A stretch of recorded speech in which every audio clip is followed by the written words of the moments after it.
Now that I have her name, so we're good. Okay, so evening, everyone, and welcome to Behind the Scenes at Collier County Supervisor of Elections Office, getting ready for the general election, which we know is a very important election. So we'd like to give a big thank you to the League of Women Voters Collier County for all their support and the Supervisor of Elections Office for their time and participation in this important conversation. My name is Christina Joseph. I'm from Golden Gate in Naples, Florida. I graduated from Golden Gate High School this past spring, and I'm currently going to Florida Gulf Coast University, majoring in exercise science. I'm a committee member in Youth Leaders Steering. It's a subcommittee of League of Women Voters Collier County, and our mission is to engage young professionals and students who want to make our world a better place through community service, advocacy, activism, and education. So I would like to ask for everybody to mute their microphones because it does give off feedback when other people are talking or when one person is talking. And I know like everybody's house can be like loud sometimes. I'm in a dorm, so like everybody gets loud here. So if you guys could just mute it and it would keep away from distractions. Um, so this conversation is gonna be recorded. So if you don't want to be recorded, then you can just have like, I know you can turn off your camera and it'll give you like your name or a picture that you use for Zoom.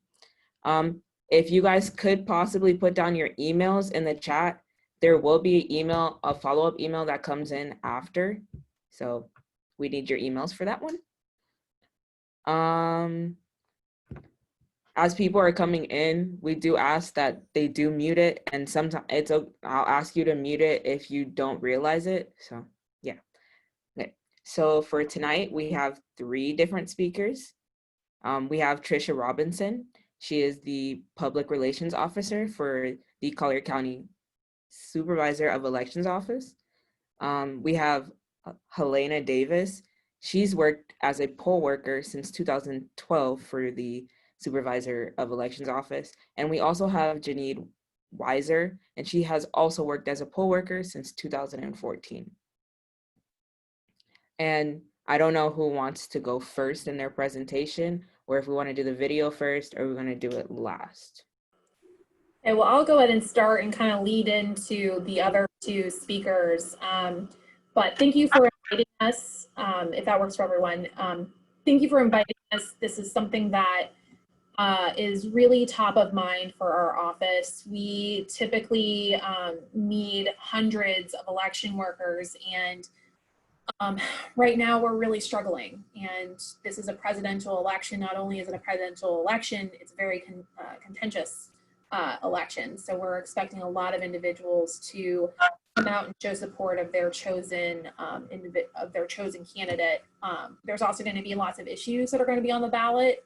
I believe there are going to be 6 coming from the state, and then we have a local Collier County issue that will be on the ballot. So we're looking at possibly a 2-page ballot, which adds to the idea of, again, more participation, and also the big L word, which is lines.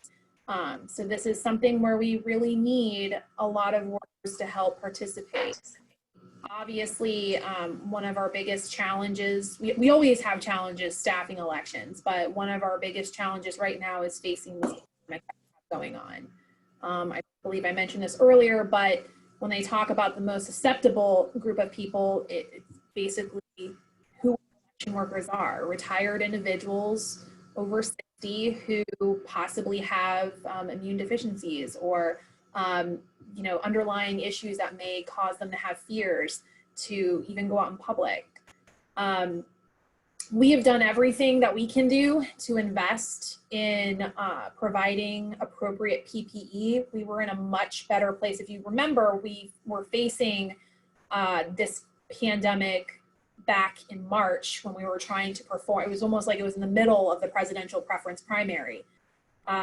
If you think back to March and what that looked like for our country and our state, it seems like forever ago, but you couldn't find hand sanitizer, you couldn't find gloves, you couldn't find masks. We didn't have these kinds of things.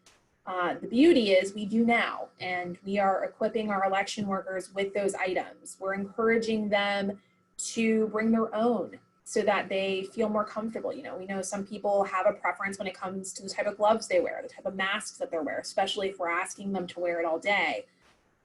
So that has been extremely encouraging and has allowed our election workers to feel more comfortable at the site. We've dealt with a lot of individuals, you know, in Collier County, there's a mask mandate, or it's a facial covering mandate. You'd think that that would help us, but really what that did was cause even more confusion. Do you have to wear a facial covering to vote? That's a question we had to deal with. Did it apply to every section of the county?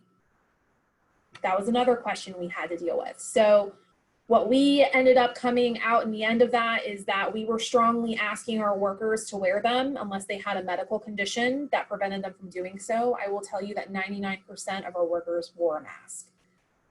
We also saw most of our voters wearing a mask as well. So we were asking our election workers to wear a facial covering, and we were strongly encouraging our voters to wear one. So yeah, there were some issues. We always tend to have them where maybe there was a miscommunication with one of our workers or a voter, but a much smaller degree than we were expecting. We were expecting a lot more, and we're pleasantly surprised that there weren't any major conflicts. So we're in a really good place. We will continue to make investments to keep our poll workers safe, keep our voters safe. You've probably noticed, and I know the league has been participating in this as well, strong encouragement for voting by mail, whether that means sending it back through the USPS or dropping it off at our drop boxes. We are so proud of the amount of engagement that we've seen when it comes to voting by mail. If you look back at the numbers for this last election, it's amazing how many people took.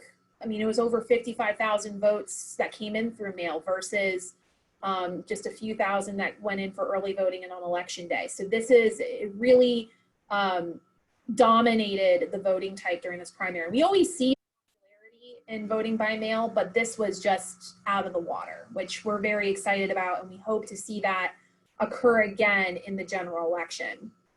So those are just some of the challenges. This is why we need people like who I've invited, Janine Windsor, also fellow Wings Up FGCU alumni. And then of course, Helena Davis, who has been with our office. And these two have covered every single position that's out there, from our volunteering on the receiving board and on election night, and they've worked all the way up to our call center.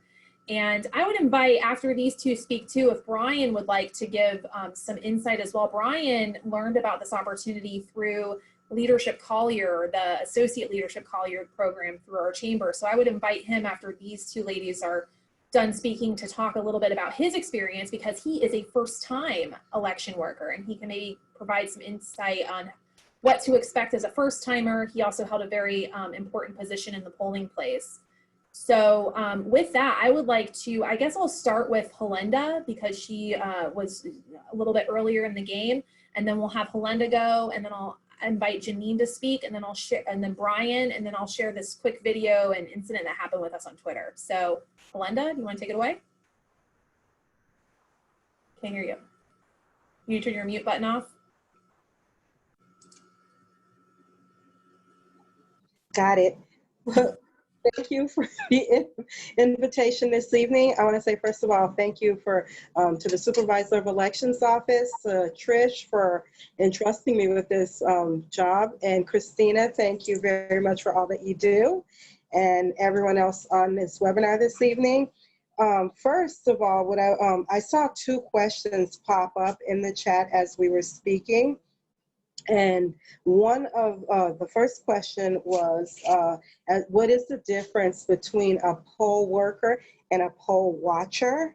The poll workers come directly through Collier County Supervisor of Elections Office, and we are bipartisan, which means that we do not discriminate against who votes for who or what. There's different things that we're unable, that we don't speak on and we're trained on.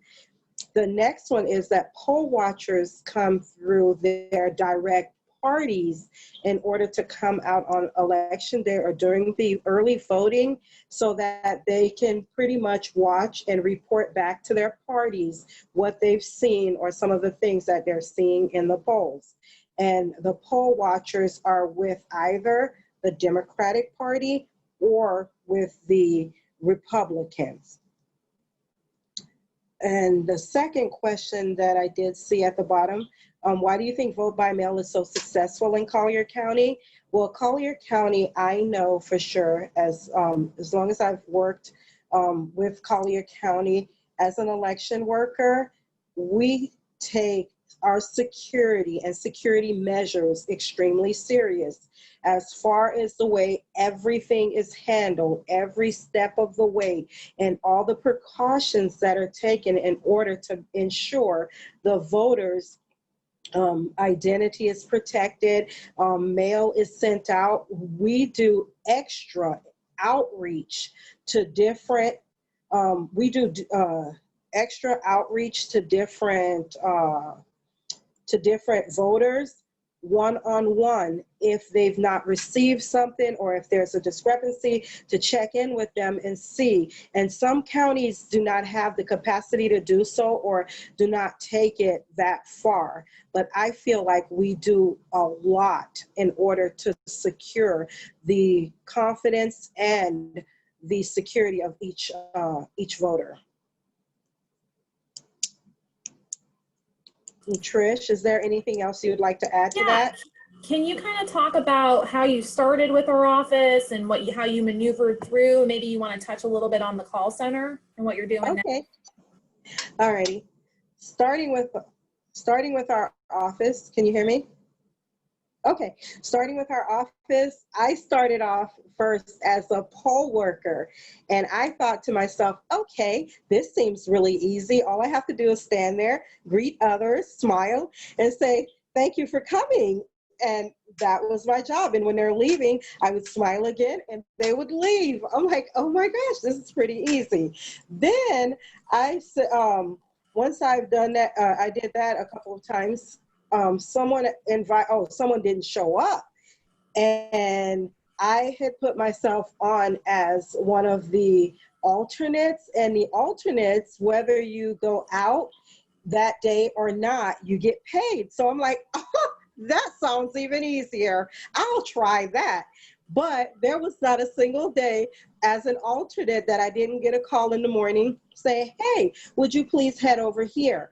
And as I did, I was learning different positions and doing different positions in the field. And I got to be an EVID specialist. I've gotten to be a poll worker. I went up to ballot specialist one day.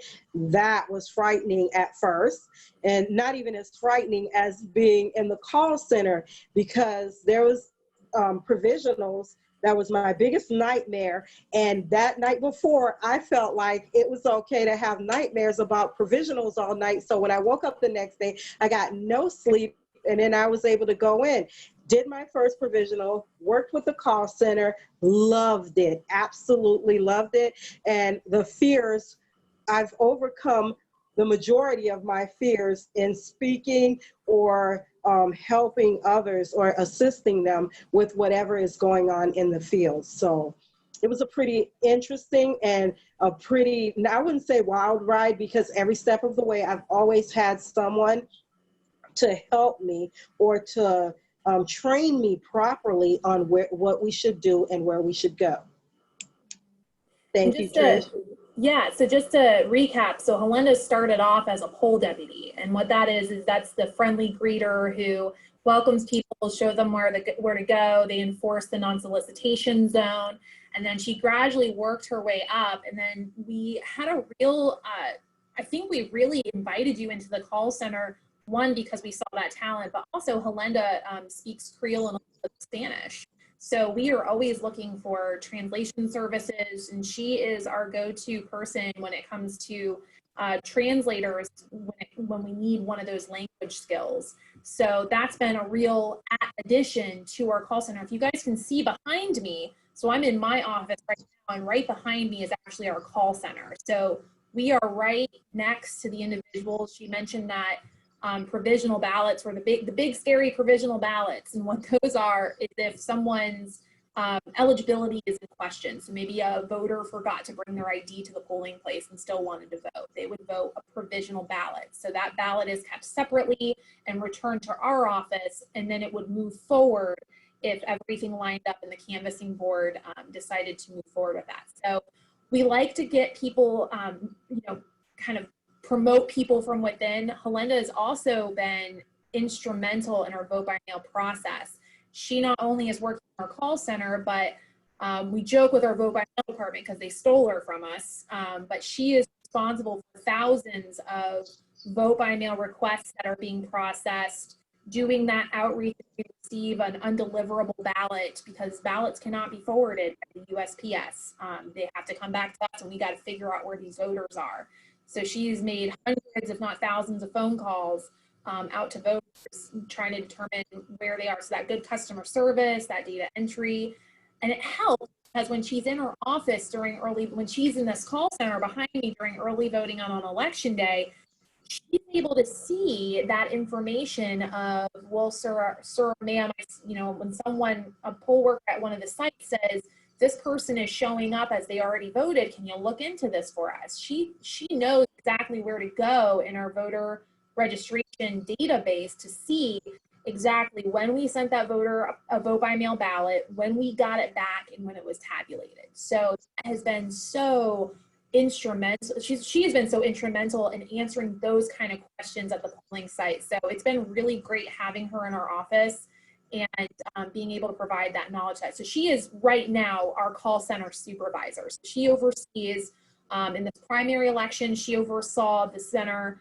I think we had about 11 or 12 people. And then in the general election, we're going to expand that to almost 20 people. So it's a lot of responsibility, but she's been an absolute asset to that. So thank you, Helenda.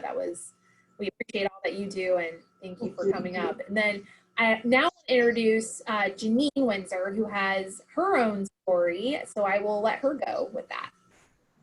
All right. Thank you for having me, Trish. And thanks for everybody for being here. This is really exciting. I am extremely passionate about being involved with the elections office. I have been working with the Supervisor Elections Office for Collier County since 2014. And just like Helenda, I started out as a poll deputy. So Trish gave a great description of what that's like. And yeah, you walk into it kind of thinking, oh, this seems, pretty easy. All right, laid back, a great opportunity, feel the fuzzies inside, you're giving back to your community. I got all of that. But I also started this path that long ago in 2014 of building knowledge, building resilience, just feeling so much more connected to my community. Just for a broader description. So I started out as a poll deputy, and I started out in actually one of the bigger precincts for our area, so one of the busiest ones. And wow, kind of just thrown right into the wolves there, because what's very cool is that you can help out at many different spots, if you're available to do so, right? So if you're not too constricted with where you could go work or volunteer, you have the opportunity to kind of get to know the whole county. I mean, I've gone from all the way, in North Naples, out on Immokalee Road, not quite as far as Immokalee, haven't gotten there yet as a poll worker, but I've been in the north end, all the way down to the North Center and downtown, and Golden Gate Community Park. I've worked the library headquarters. That's where I started, which is one of the busier ones. So that variety in a really small precinct to a really large precinct is just something that can, again, build you up on a professional and a personal level. So I think that to get everybody just excited, to get new people in and younger people in, not just the volunteer hours, not just maybe you get a little money, but you really do become so knowledgeable. And I think that's what sparked in for me to continue working with the elections office. Like, I just became so much more aware of my rights as a voter and my responsibilities as a voter. Okay, because it's a 50-50 thing there, and that gives you a lot of power and a lot of humility. So I'd say that's just huge. And you know, what got my ball rolling. And then you start building these community ties, because you're seeing people come, especially if you work an early voting process where you can vote in any precinct, right? So it's not tied to your particular address. So you meet people from all over the community. So it's just fascinating. And I think that helps build your idea of what your community is like. And I value that. So I feel like that was part of my learning process. Plus, obviously, I learned and anybody who's new would learn the process of voting and how much work, just like Trish and Halinda both mentioned, goes into this between the trainings that you attend. So, you know, for each position requires a specific training that you go to weeks in advance, and the communication so that you're on board, you feel comfortable. I mean, they really emphasize that with their volunteers, because you're handling this very important process that they care about, that's very secure. And I'm just so impressed with how the Collier County elections is run. So like, I feel very confident in our system, you know, and that makes me feel confident on a state level. And you just learn about the county level, you learn about the state level. And because we're in Florida, we've got a lot of snowbirds, we've got a lot of people who have, you know, moved down here from another state. You kind of have those conversations, or you hear about how it works in other states, and that's like just really cool too. So I'd say an overall, your citizenship feeling just can increase. And I think that's a really special part of being involved. And then just for personal growth, so same with Halinda, right? You're going from maybe what seems like a smaller level of responsibility, and because it is, and then you work your way up, more responsibilities, got to show up earlier, you know, maybe manage some people, do some triage, but wow, it really gets your like motivation going. And then it can be nerve-wracking when you become that clerk where you're running the precinct, but you know, you get it under your belt. They're there every step of the way. Trish, Kevin, Lauren, everybody's there. You can call them with any questions. They're there. They got a whole system set up to help you succeed, because we want the voters to feel like they're succeeding, you know, in this process. It just full circle. So yeah, I just think you come out feeling like you have a lot of professional growth because of that, and a lot of personal growth. And I get excited every election cycle, whether it's a small district related topic or, you know, a presidential, like we're gearing up for. And I think it's really exciting if someone comes in right now and kind of gets thrown to the wolves, I guess, because it's a really important election. And, you know, to be part of this process and see how smooth it is, I think you'd be really just satisfied and fulfilled to be part of that. And the last thing I want to say is that Trish mentioned it, where you're giving back. I was a somewhat instrumental part where I work, my job. We had this opportunity because you can choose to work as a poll worker, right? You get your monies, and yeah, you come back next time, have a great time, and you keep doing it. Or you can work together with a group at a specific precinct for what's called an adopt-a precinct. And for my work, I happen to work at Rookery Bay Research Reserve, and we have a nonprofit side. And what happens in these adopt-a precincts is everybody contributes their stipend, their little check, to that one nonprofit group. So we were able to give back not only by helping as citizens through the voting process and supporting the elections office, but we also contributed all of that pool of money to this nonprofit. and they exist, and you can try to get a group together for whatever you want to support. And I just think that is so cool. So that's been another thing that I just love seeing, and I can't say enough. I could talk forever. It's a privilege to be part of this process. I'm about to cry between the two of them. So I'm like, but yes, Janine has been another one of those, another pillar in the way that we run elections. She has worked from, I think her first assignment was on the receiving board, which is when we work on election night, we have a duo that will go to a location where a group of precincts will drop off their equipment. So their ballots, their forms, anything that, they're not taking like the whole scanner with them or anything like that, but the important stuff is we can't leave ballots behind, obviously. So a group of precincts will come and they will meet at a location and drop, and the receiving board is there to ensure that they brought everything they were supposed to.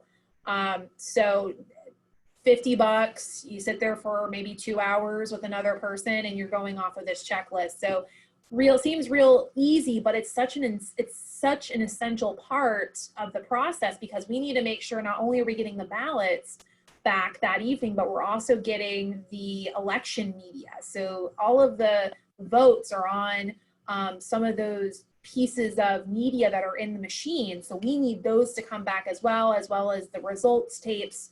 We always have these checks and balances and these backups in place, and we need those on election night. So I think that was the first actual position that Jenny. Yeah, you're right. I forgot about that. I didn't know if that was first or the poll deputy, but yeah, that was really amazing to see everybody rolling in and telling you how their day went, and you're just making sure everything is right in line where it needs to be. Yeah. So, but I appreciate these women so much, because they have really kind of seen everything that is involved in the process. And even the Adopt a Precinct, which you all are probably familiar with, the League of Women Voters does adopt a precinct. I will tell you that they're struggling. They are struggling to find workers to staff that precinct. So I am encouraging, if you are you don't have to be a part of the League of Women Voters. If you have a spouse that wants to help out and you're going to voluntold them to do so, we encourage that too, but they need help, and it's one of their fundraisers.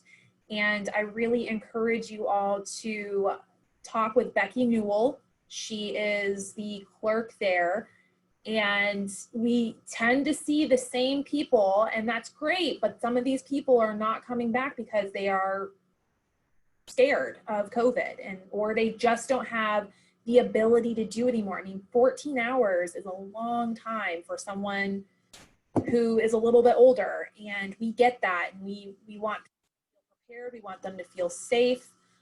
So I would really encourage, if you are a part of your local chapter, that you get in touch with Becky, get in touch with us, and we'll at least get you in the mix on that Adopt a Precinct, because I know that they do rely on that as a fundraiser. So do your part as a club member and spend election day with us. You do have to go through training.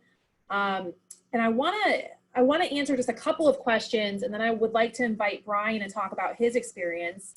Number one, I saw that you were interested in ballot initiatives that were going to be possibly on the ballot. So I just put a link in the chat where you can look at the Division of Elections website and see what made the ballot.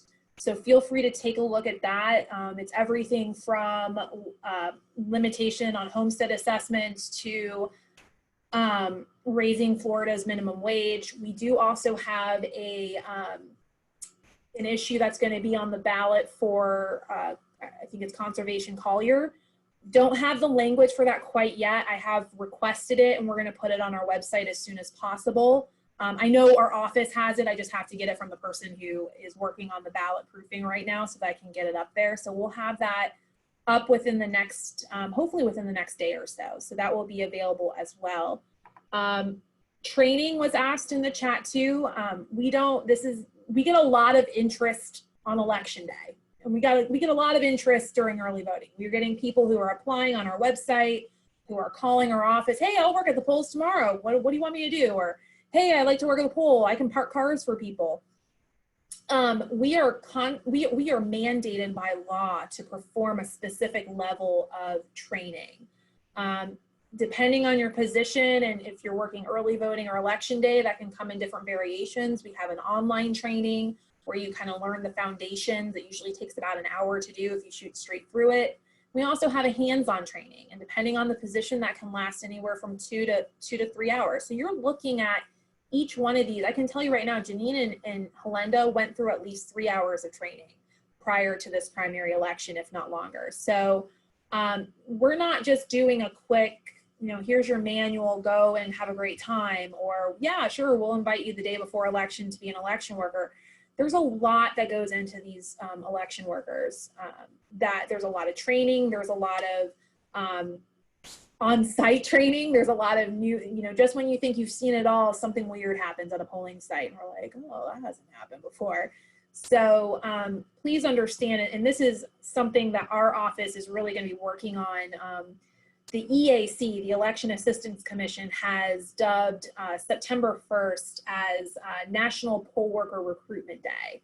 So we are going to be doing a huge push, not only to reach out to people in the community to become workers, but really an education for our community, because some of these people don't understand. A lot of times voters, and it's not all of them, but you get those 1s or 2s or 3s that come in and they're just grouchy and they take it out on our workers. And we want to make sure that these people understand that we cannot have in-person voting, the in-person voting that they really want, without these people, without these volunteers. So stay tuned, looking for some commentaries coming from our office, just reminding individuals of the human behind the people who are helping them to vote. So we'll be profiling some people, we'll be putting stuff on social media. So that is something else that we're going to be really pushing in our recruitment efforts as well. And then I had a question about the ballot drop boxes, and those are located at each early voting site during the early voting period. We've received a lot of requests, special requests, for us to expand that across the county. We are looking at expanding it in a way of making more of a drive-through model. So we're looking at that, trying to figure out what sites make sense for that to do it. Not every site is conducive for that. But we also have some statute limitations on where we can put these drop boxes. We can't just put them at every community center. We can't put them at every, HOA, guard gate. We're limited because of the law and the way that it reads. So right now where they are, and who knows, we may see a change in that in the future. We're keeping an eye on it. They're growing in popularity, and I think it's kind of the best of both worlds. We've got the convenience of voting by mail, but the security of knowing you've put your ballot in that drop box. So they were popular this primary election. We're expecting them to continue to rise in popularity, which is why we're taking the measures to look into this drive-through drop box option. So be on the lookout for more details pertaining to that. And now I would like to invite Brian, if he's still available to speak. I want him to talk, if you wouldn't mind talking a little bit about your experience, how you heard about us, how your day went, just from your perspective, and then I'll continue to keep an eye on these questions after you're done and answer them. Absolutely. And I just want to reiterate and say thank you again for giving me the opportunity to volunteer here with the Board of Elections. And just to echo a little bit of what Janine and Helenda said earlier, is that it's not only an opportunity to give back to the to give back to people, but also it's a lot of responsibility. It's a lot of like you said, a 12-hour day is not something that 12, 14 hours is not always easy, especially if you're getting up a little bit earlier than you're used to, right? But I think that really the biggest thing, and I heard about it through Associate Leadership Collier, which is the Greater Naples Chamber of Commerce's leadership program. So I took the opportunity to go to training and then was a ballot specialist, assisting at one of the precincts on just outside of District 19. And I think, like to speak to my day a little bit, the time of the day and the professional, I guess, atmosphere I could liken it to in my own experience is, my career is going to different hospitals and helping them change out systems or workflows or just helping them redesign clinical workflow.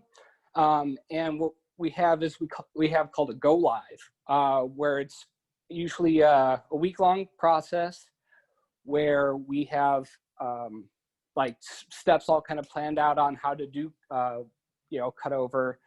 And being in a hospital environment, you have patients in there, and it's very very focused on protocol and procedure and adherence to regulatory and compliance. So it's very like focused on just the facts, just doing the job that you're supposed to do in order to serve people. So I think that background kind of fit in naturally with the expectations of what's being asked for you on voting day. The one thing I would say also is that it's really, as far as professional development is concerned, it's a really great opportunity for our young individuals that are currently in college that want to maybe, kind of get a feel for what a large scale management experience is like. This would definitely be a great opportunity for both building your resume and being able to get those soft skills that you don't always get in the classroom. So that's the one thing I would say, just to reach out to some of our younger professionals looking to expand their knowledge and experience. As far as the day itself went, it was pretty light. We had about 207 voters, I believe. And I think that the biggest question was really, why am I not able to place a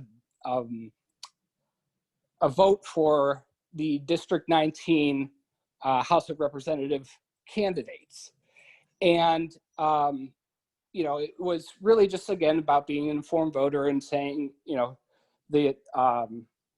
based off of your location, if you live in District 19, you would have the opportunity to vote for them. And I think due to redistricting, there were a lot of people that, for the precinct that I was assigned, previously were incorporated into District 19. And then as it was redrawn, no longer able to vote in District 19. So that was a question that we've received a lot. And that makes sense based off of our geographical location and, what impact redistricting would have on a particular precinct. But really just being able to state the facts and walk them through it in an assuring and positive way so that they feel that they've had a positive voting experience, that they're being helped by knowledgeable individuals and that they've received the training that they need to. That's really, the objective there. I would say really there was only one voter that came in as like a provocateur, if you will. Just, you always get the one, right? One-off experience. And, this individual was just really trying to test the knowledge and see if they could, just really feel out the waters around the mask mandate and American with Disabilities Act of 1994, which, I understood what the individual was asking me, but, it was something that I think that, you just have to be you just have to make sure that you do your homework before coming in and know what you're speaking to. And also focus on content versus viewpoint, because as nonpartisan workers, you just have to, deliver the content without injecting your own personal viewpoint. So with that, again, I'd just like to say thank you for the opportunity to be able to help in the fair and free voting process and letting me speak today. Thank you. I hope that we get to see I've already committed Helenda and Janine. They're already going to work because I told them to, but I do hope that we have Brian back. We'll be sending more information about availability and training and all that stuff. So that will be coming to you very soon, Brian. I wanted to go ahead and take the time to answer a couple more questions that came through. One of which was, and I'll start with this one just because Brian touched on it a little bit about the confusion with Congressional District 19. And this is one of those things where voters have rights, but voters also have responsibilities. And one of their biggest responsibilities on election day is to understand where they live and what is going to be on their ballot. We send vote by mail ballots, we send sample ballots. You can see them on your website. We'll have those up towards the middle of September for the general election. So we're putting all of these resources out there, and we really need voters to understand that and understand what they're getting in for the day. One of the questions, though, was regarding in the instance of a District 19, could they vote a provisional ballot? You have to keep in mind that where Brian was located, he only has the ballots for that location. He does not have District 19 ballots or any ballot that would do that. Now, what this person would have had to do was find a random precinct that happened to be in Congressional District 19, and then that person could have gone and voted a provisional ballot there. The challenge with that is that by law, on election day, you have to vote within your assigned precinct. So the canvassing board, who is made up of Jennifer Edwards, Supervisor of Elections, County Commissioner, for this one it was Commissioner Andy Solis, and then a Chief Judge, which was Judge Provost. The three of them will review all of those provisional ballots, most of which, a lot of them are because of no identification. Voters forget to bring their ID, so they end up voting a provisional ballot. Now, voters, where that happens, at that point in time, the voter's signature on the provisional ballot form that they fill out, really important for election workers to fill out that form completely, because if we don't have a signature, then the canvassing board has nothing to compare it to. So it kind of operates similar to how a vote by mail ballot. So if the signature matches, it would usually move forward. If the signature didn't match, or there wasn't a signature, we have nothing to ensure that this was the correct voter. A situation where if a voter voted in the wrong precinct, they're breaking the law by doing that. So it's likely that the canvassing board would not move that forward. Now, I can't say that they wouldn't under any circumstance, because there could be something discovered. Maybe we had the wrong address on file, or I just don't know. But I can't tell you 100%, but the canvassing board is bound by election law, and they follow it every time. So I just wanted to insert that, since that was one of the newer questions. When it comes, we had another question about vote by mail, early voting, and election day, and how that will look, who will vote more, and how they will vote. We usually saw a third, a third, and a third. So it was pretty even across the board until 2016 happened.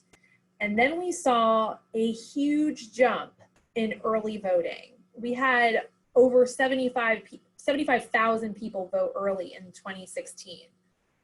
Don't know if that was an outlier. Don't know, if that was just because we had recently expanded availability. I don't know if you remember the big L lines word from 2012 was because there were restrictions on early voting. So that made a lot of headlines. And then in 2016, we expanded that. So that could have been part of the reason why we saw a lot more people voting in that particular way. Vote by mail always dominates primaries. I don't think I've ever seen it where it doesn't dominate the primaries. It's always been popular here in Collier County. I think there's a lot of media attention that has gone on about vote by mail, universal mailing, you know, pandemics, if you can stand in Walmart, you can vote in person, those kinds of things. We are really battling that because voting by mail is not a new concept to Florida voters. It's very popular, especially in the primary election. We have been working with the media to get our local media to get that information out. We wrote a really nice commentary. You can find it pinned on our Facebook and Twitter page, all about the history of voting by mail, how voters prefer to vote by mail here, especially in primary elections. It's safe, it's secure, we have checks and balances with that. So I encourage you to take a look at that. So really, we don't know. We are hoping to see in this election more people casting their ballot by mail, whether they are choosing to drop it off at a drop box or if they're choosing to actually vote it. We're gonna start mailing ballots. If you request your ballot today, or even by the end of this week, we're gonna mail your ballot on September 24th. You're going to probably get your ballot a few days later. So we have not seen any slowdown with the United States Post Office. We have a partnership with them. So that is about 40 days prior to election day. So that gives you about 40 days to get your ballot, vote it, return it to our office. We have an amazing tracking feature on our website where you can see everything from the moment you request your ballot to the time that it's tabulated. When we receive it, it'll actually say counted when we got it, unless there happens to be an issue maybe with your signature or something wasn't filled out correctly. That will also be an alert. If you look it up, it will say, please contact our office if there's been an issue with your ballot. So we're going to be doing some communications, and we hope that we can also rely on the league to help us with that, on how to educate voters to pay attention to that feature. So we are really looking forward to that. Split shifts. There was a question about splitting shifts during election day. Legally on election day, we cannot. Once you're there, you're there. We're not going to chain the doors behind you, but if you leave, you cannot come back. We have had people who've had emergencies and they've had to go, and we understand that. But once they're gone, that group works short. So it's very important that you are taking care of your pets. Your kids have someone who's picking them up from school. You've got dinner ready for them, because you can't leave and then come back. You can't leave to run some errands and then come back and work. Legally, that isn't the case in early voting, but we just don't do it for early voting. We have a payroll system here, and we work with the county on that, and that provides some limitations when it comes to split shifts during early voting. Now, if you only want to work every other day during early voting, or maybe you want to work 1 week of early voting, then that is fine. It's just you can't work from 9 to noon and then someone's going to fill in from noon to 6. Once you're there for the day, you are in fact there. I think there was a question about drop boxes, but I think I answered them, and I did put a link to, and I will have that updated this week as well with the general election information, but just a standard, here's what we put out there for the public so they knew exactly where they could go. We'll have something similar for the general, with the general early voting dates. We don't see a lot of that changing. We might highlight some of the drive-throughs if we're actually going to pursue that. Ballot pickup by groups. This has been something that the league has been discussing with our office. Legally, there is nothing that prevents the league from the league or the groups to do it, to go to assisted living facilities and pick up ballots for them and return them to our office. I am wary of that. It makes us itch a little bit, because that is a big responsibility. You are taking someone's vote from an assisted living facility or elsewhere, and you are now responsible for returning that to our office. I emphasize the amount of time that voters have to get their ballot voted and return it to us, or have a family or a family member or a friend drop off their ballot. So I encourage you to really review this if this is something you're interested in. We strongly encourage that be part of the voter responsibility is getting it back to our office. So, we can have continued conversation about that. I just would be very, very cautious about making that decision. Provisional, I think I already covered the provisional. I'm going to scan for more questions. Do you have Collier County work? Do you have to live in Collier County to be a poll worker? We like for you to live in Collier County. We would hate for Lee County to come after us for stealing their potential workers. But we have, so in law, you do have to be a registered voter in the county in which you live to serve on what we call the election board. And what that is the individuals who can actually interact with the voters and help them vote. There are specific positions, including poll deputies, that requirement is not set by. We also have some rovers and receiving board, the election night positions. We also have a distribution center, which is who helps us get the election clerks prepared the day before election day. Our call center, none of those require you to be a Collier County resident, but we would want you to look into Lee County first before coming to us, just because we know that they're in a similar situation and they're double our size. So yes, if you still want to pursue it, shoot me an email. I'm happy to talk you through that and what that would look like. But again, I encourage you to reach out to the community that you serve in. Also, there's been a lot of interest from younger workers, 16 and 17 and 18-year-olds. Again, that rule for being registered to vote in the county you serve still applies.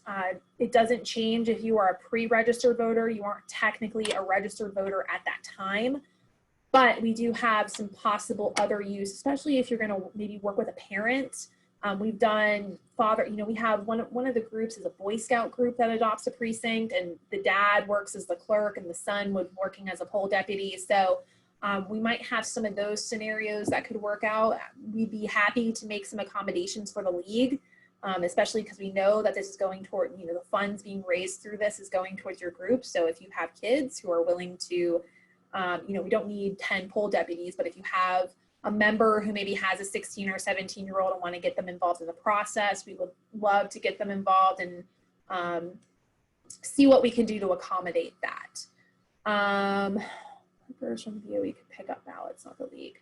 So to answer Susan's question about the Board of Elections picking up ballots, again, that is something we try not to do. Again, it's a big responsibility, and it makes us nervous sending a staff member out to go and pick them up, especially when there's so many other opportunities. So unless we see something change in policy, it's not something we're looking into. We do have a great relationship with our assisted living facilities. I know that is a great concern, and it's a concern for us, especially because we had 2 precincts that we had to lose because, or relocate because it was a nursing facility or an assisted living facility. So our outreach coordinator, Lauren, has been to every single assisted living that we know about. And we've even had follow-up calls saying, hey, you missed us. And we're going right out to them. They have all been provided with vote by mail request forms. And I'll be honest with you, we can't even get in there. So I don't even see if we were able to pick up ballots or if the league was able to pick up ballots. I don't know how you're going to get them, because then you're requiring the director to collect them, and it seems like a lot. So we'll keep our eye on it, and we want everyone to vote, but it really we haven't had a lot of complaints, if any, about this process. I think the concern has really come from the groups. The concern has come from maybe some of the activities director, just because it's top of mind, but we haven't seen any issues to date. Another question is, can you update us on how ballots are being collected from jails? Same process. We don't collect ballots. We will collect ballot requests. We will give them ballot requests. We have a great relationship with our county jail. Lauren has been out there and she has a standing commitment to pick up ballot requests. But if they are going to return the ballot, then that would be, they would have to mail it back to us, or get it to a friend so they can take it over, or a family member.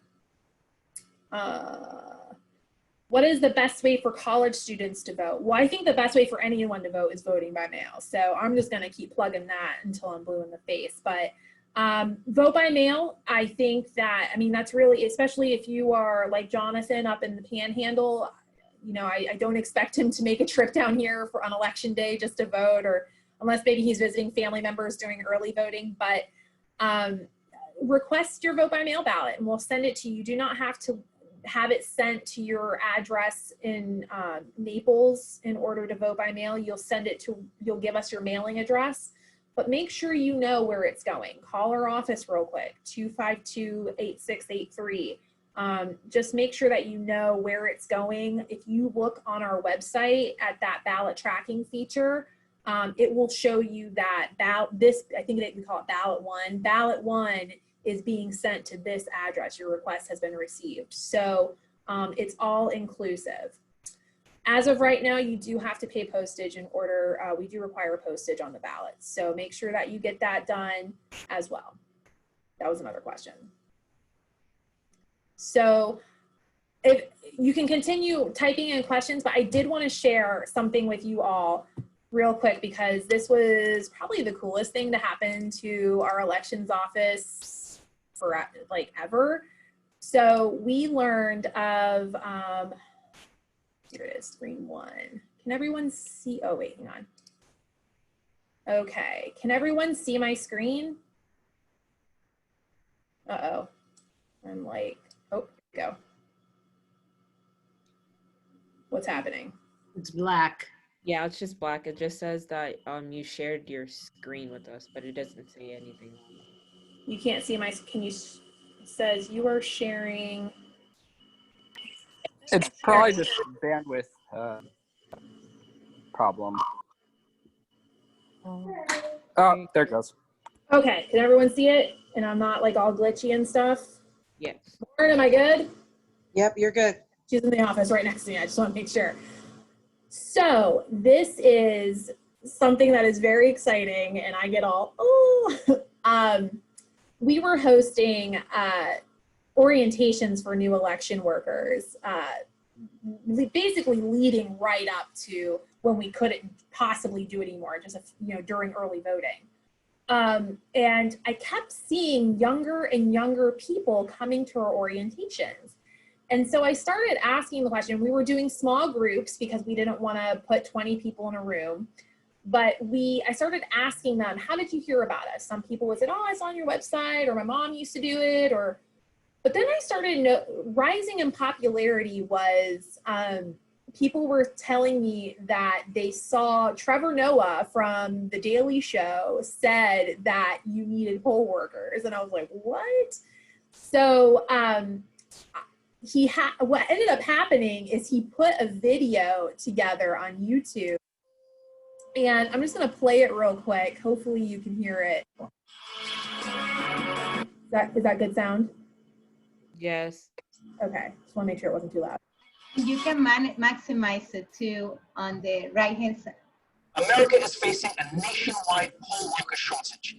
And it's because most poll workers are over 60, and with COVID still in the air, they are understandably not showing up.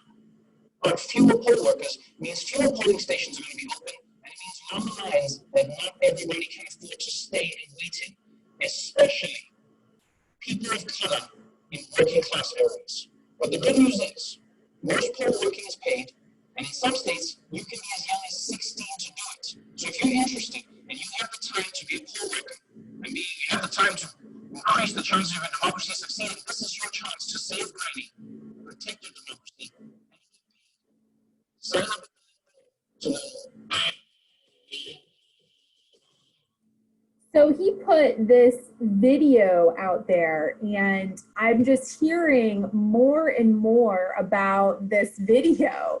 And then finally, I just tweeted at them. If you see up here, we want to send a huge thank you to Trevor Noah and The Daily Show for helping election officials recruit poll workers. We've received several applications from our community who said they learned about the program, that your promotion, then hashtag save Granny, protect your democracy, get paid. So, and this thing went, we do not see these numbers here in the elections office. I mean, this is what came after it, and we got like 6 retweets, and that's actually pretty good too. So, but we do not get this kind of engagement. So almost as soon as I sent that tweet, my phone was just ping, ping, ping, ping, ping, ping. And I'm like, I broke it. So that's just a really fun story that I like to tell about what, the creativity that, and this is very cool what they put together. When I talked to the people who saw this video and applied, they just went to that website and they entered a few details on who they are and where they could serve, and they were immediately brought to our poll worker application page. And I just couldn't believe I had 3 or 4, 16-year-olds who were interested. And I was really kind of trying to figure out how all of this happened. And then I saw the video.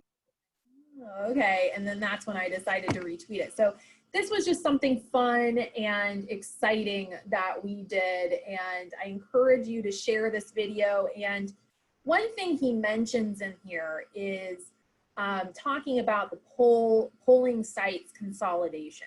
And I know that there's a lot of headlines in there about, I think Kentucky was the latest, where they consolidated a bunch of polling places.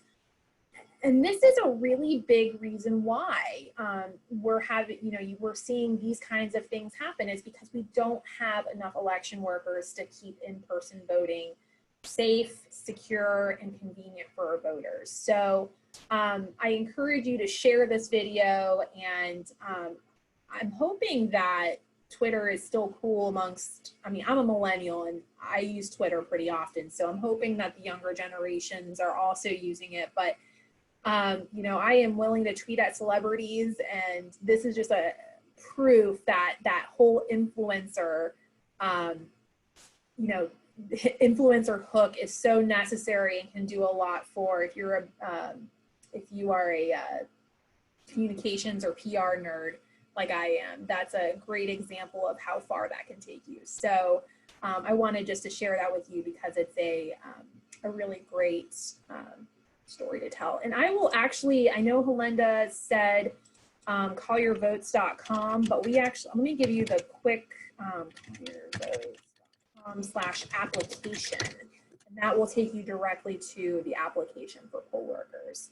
So with that, I don't have anything else. I'm seeing a lot of thank yous. So I want to thank you all for having us, and I hope that you are enlightened and curious, and I hope that you will take, especially if you're a member of the league, I hope that you all will join us for the general election, because I know that your chapter really could use the support and the help. So see Becky Newell for that, or contact with me, and we will hook you up.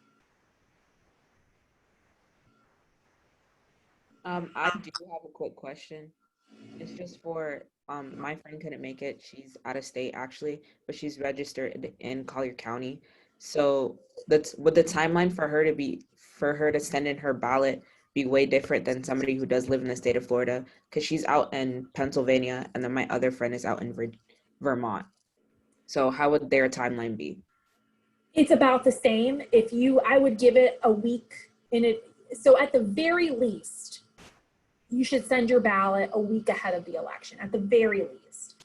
You're probably going to see a story tonight on NBC2, because I talked to them today, about ballots that are coming in late.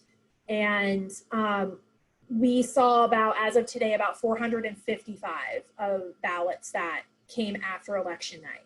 But what I also sent them was a picture of the postmarks.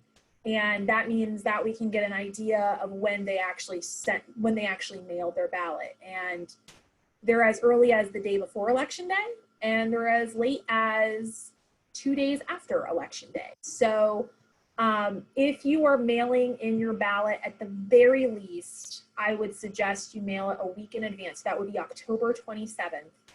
But I would suggest mailing it earlier. They're still going to get their ballots are going straight to them from our vendor who does the mailing and the printing of the ballots. So they're going to get them the same time that you or I are getting them here in Collier. But when it comes to traveling and getting them back to our office, at least a week, maybe even 10 days. That's a great question, though. And then I have another question.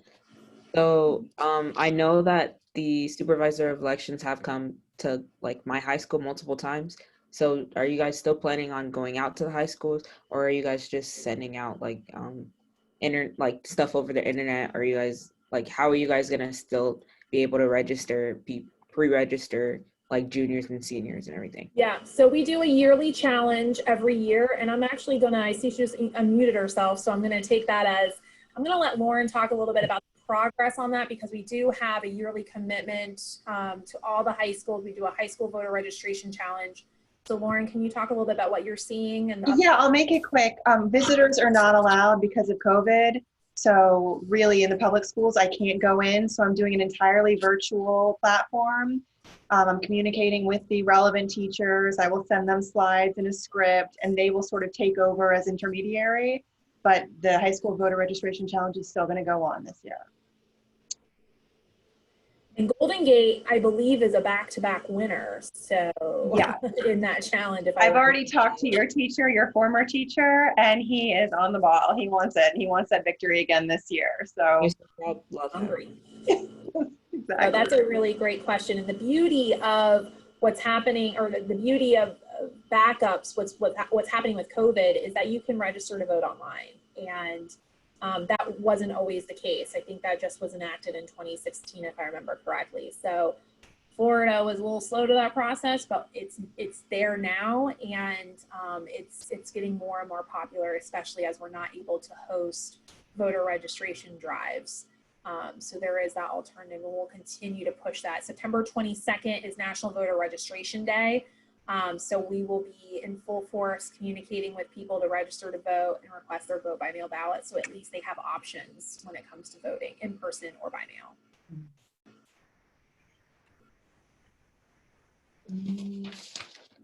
Does anybody have any more questions they'd like to ask before we finish? All right.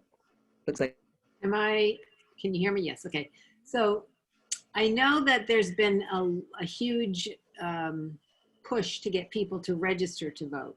Do you find specifically for the first-time voters that they continually need support in the next steps? You know, how do you get that vote by mail ballot? Where do you take it? How do you track it? I mean, I'm seeing that a lot of younger people and even older people who've not voted before, those are their focused questions. Yeah, so no one really thinks about elections until they're right in front of your face, right? So no one's thinking about election. We have a whole election ready theme in presidential years, because, you know, you move to another address, you know, you move across town, you move to another county, you move to another state, and the last thing you're thinking about is your voter registration. So yeah, and there are deadlines in place, and that's really important. So the deadline to register for this election is October 5th. And we will continue to push on that heavily, but I think we're trying to do some additional messaging where we incorporate not only registering to vote, but hey, while you're on our website, why don't you request your ballot? You know, just have it, because even if you decide that you're going to vote on election day, take it with you and cancel it and go in the voting booth. So we really are pushing the idea of be election ready, register to vote, know how you're going to vote, whether it's by mail, early, or election day. And then if you're going to make a U-turn somewhere, at least request your ballot, because you can do, like, you know, we have deadlines for ballot requests as well. So if you're, if it's election day and you're like, well, I think I want to vote by mail, or hey, I think I need to mail this I need to get this by today. So getting your mail-in ballot opens the door for all three ways of voting, whether you want to vote, mail in that ballot or drop it off, if you want to cancel it and vote early, or if you want to cancel it at your home precinct. That's another thing too about being prepared on election day is you must vote in your assigned precinct. I feel good about what we saw in the primary. It seemed like there were a lot of people who knew exactly where they needed to be. There was a lot of questions about party affiliation and what that means with closed primaries. The good news is that's not going to be applicable in this election. It doesn't matter what party you are for what you see on your ballot. But you also have a lot of people who don't vote in primaries. So I'm interested to see how our communications work on that. We are always willing to adjust. That's what government is like. We see a problem and we tweak it, and then we tweak it some more when the other side has a problem. So we are flexible within the laws, and we will continue to push communications as we need them. And I appreciate everything the league has done. I know you guys have been working on your social media has been fantastic with the frequently asked questions. I know we worked together on that. I would hope that people would share our statuses. I know that I see a lot of engagement from people on the voter services committee sharing our things and engaging and commenting, which has been fantastic on Facebook and on Twitter. I see the parties engaging, which is wonderful. So we're putting out as much information as possible. And I know you guys were talking about putting signs out there with QR codes and websites. So whatever you guys can, I'm trying to, if you notice the application, I'm trying to create web links that make sense. So colliervotes.com/application, colliervotes.com/trackmyballot. We're trying to do more of that just so that it's easier to roll off the tongue, and it's easier for things like those signage pieces. Now it'll revert to it redirects to a really super complicated URL, but at least when it comes to printing marketing materials, it's a little bit easier to remember and will help in that process. So thank you guys for doing that. This is just a last reminder for everybody who did not put their email in to go ahead and put it into the chat, because I know some people came in after. Yeah. Can you tell us how we can get this recording? Because I would love to share this with your supervisor of elections, Jennifer. I would love to get that to her. Of course. Actually, I was thinking to edit it and maybe put it on YouTube. Maybe we can create a YouTube channel for the Joint League of Former Voters. But I can email it to you whenever I email it to everybody. Okay, sure. Great. If you can do something about the bags under my eyes too, that'd be great too in your editing process. I think we need to take a picture, a group picture. Okay. Elena, get back on here, girl. All right, everybody that wants to come out in the picture, Jonathan, Brian, please come on. Guys, you look okay. All right, let me just stop the